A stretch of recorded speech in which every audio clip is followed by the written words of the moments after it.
Watch out, I'm about to make a terrible mistake.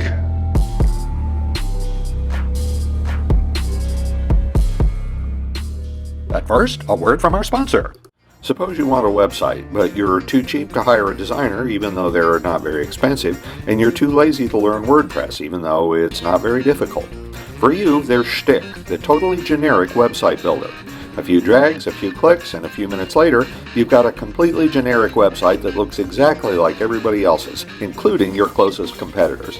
Shtick, websites for people who really don't give a crap about websites. The other day, I made a stupid mistake. I'd been collecting some films to develop and decided to do one of the black and white rolls, or so I thought. I used the correct time and temperature for the film I thought I was developing. But when I checked the process negatives, they looked weird. At first I thought I hadn't fixed them enough, so I refixed them, but they still had this dense brownish cast.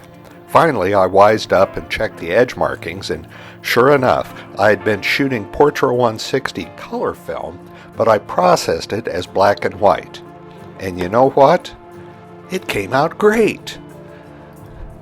Now, when I'd shot that film, I was going for pale, pastel-colored, emotionally aloof pictures, basically ripping off the work Stephen Shore had been doing in 1973, just like the beardy, flannel-shirted film photography stars on Instagram who don't even realize they're ripping off the work Stephen Shore was doing in 1973.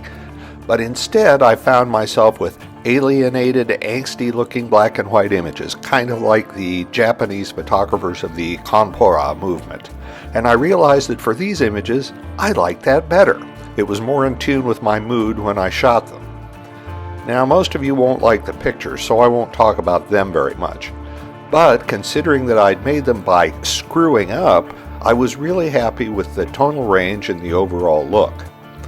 I converted the images to positive using the Negative Lab Pro plugin for Adobe Lightroom, and that gave me plenty of latitude to adjust the shadows, midtones, and highlights.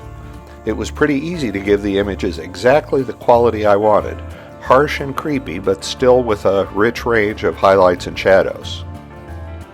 So does this mean Portra 160 is my new favorite black and white film? Well, no, it's not something I'm going to do normally on purpose. For one thing, it's grainier than you'd expect. Normally, you think of color-negative films as being fine-grained. The C41 process bleaches out the silver image and replaces it with dye clouds. That costs you sharpness but makes everything look nice and smooth. You never see the film's native grain structure unless you screw up like I did. And if you'll see that it's a little rough. Specifically, I compared black and white Portra against Ilford FP4 Plus, which is a traditional black and white film with about the same ISO rating. You can see that the Ilford film is definitely finer grained. But the Portra doesn't bother me. It adds a little texture to that tough, angsty look.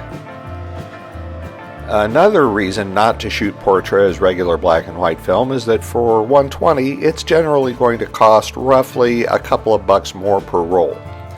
So for black and white, it's definitely more cost effective to use regular black and white film. On the other hand, if you've just scored a great deal on a stash of slightly outdated Portra 160 and you're not sure the colors will be any good, using it for black and white might be worth a try. Besides, if you have an epiphany while you're out shooting Portra and realize that your mood just screams for black and white, then, well, a couple of bucks per roll is a small price to pay for artistic freedom, isn't it?